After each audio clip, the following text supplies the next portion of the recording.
I'm going to show you how the Burdus access statement and record sheet works now. This is based on approved document M of the building regulations, and it means that you can track and keep a record of the provisions in a building or in a plan.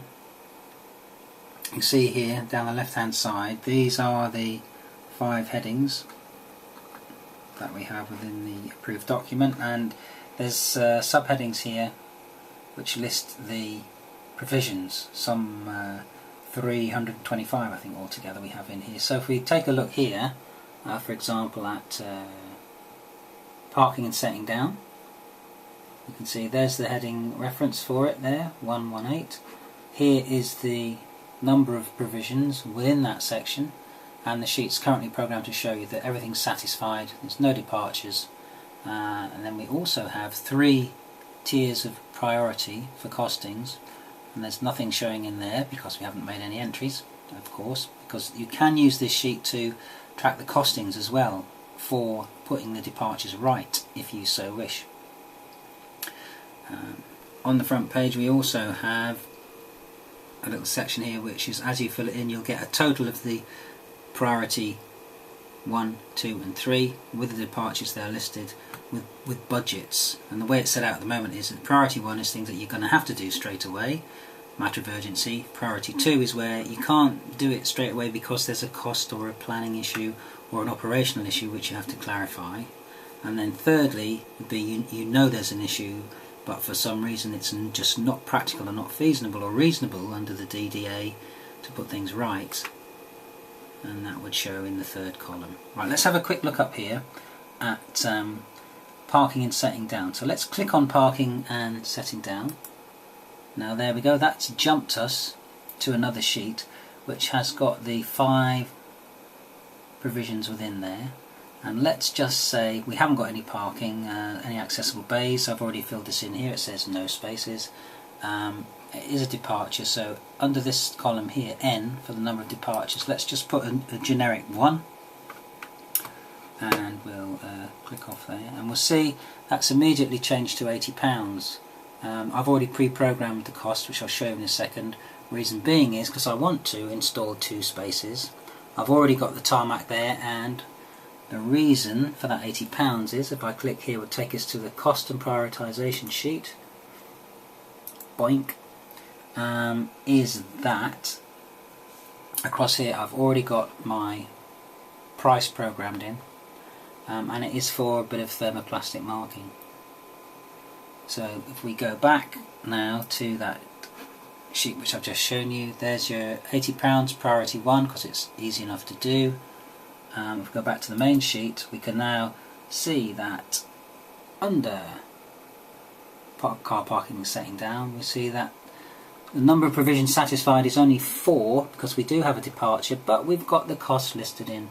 Priority 1 is £80, and then sure enough, down here in our summary, there we go, priority 1, 80 quid. Let's just say that it's a conservation area and we don't want to use thermoplastic because that's cheap and cheerful.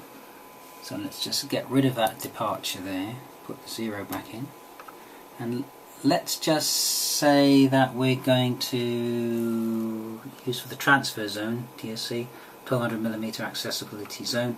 Let's just say we're going to put a natural stone surface down, and it's going to be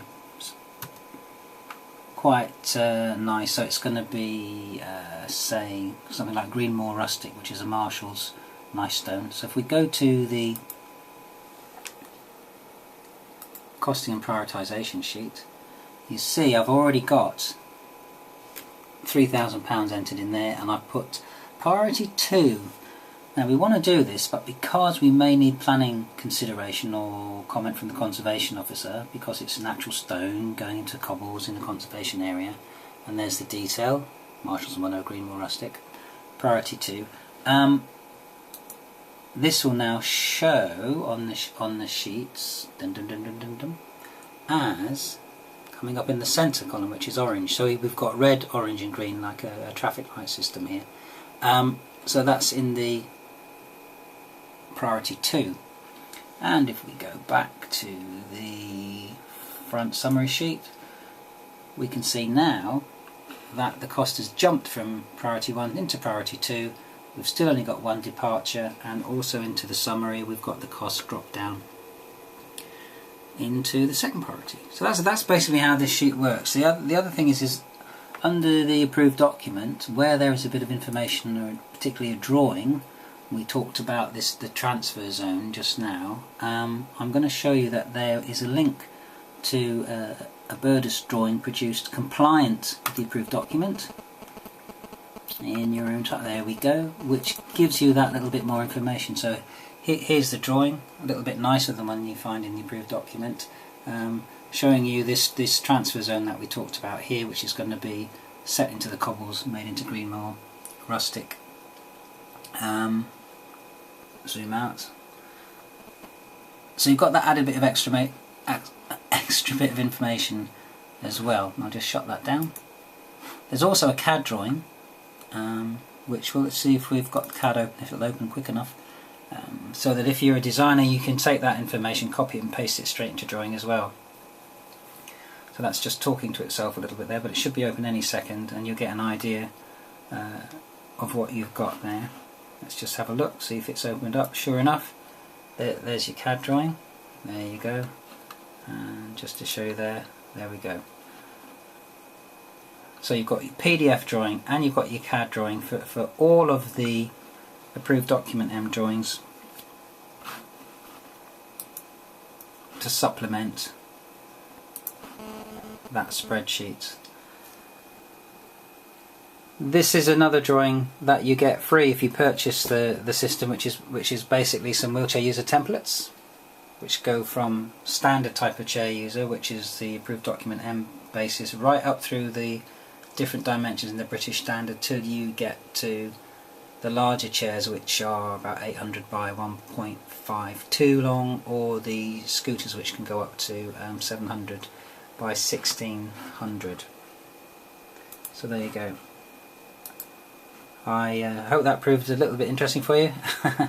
If you'd like to know more, just give me a ring. That's David Burdus on 07980 88 7861. Thanks.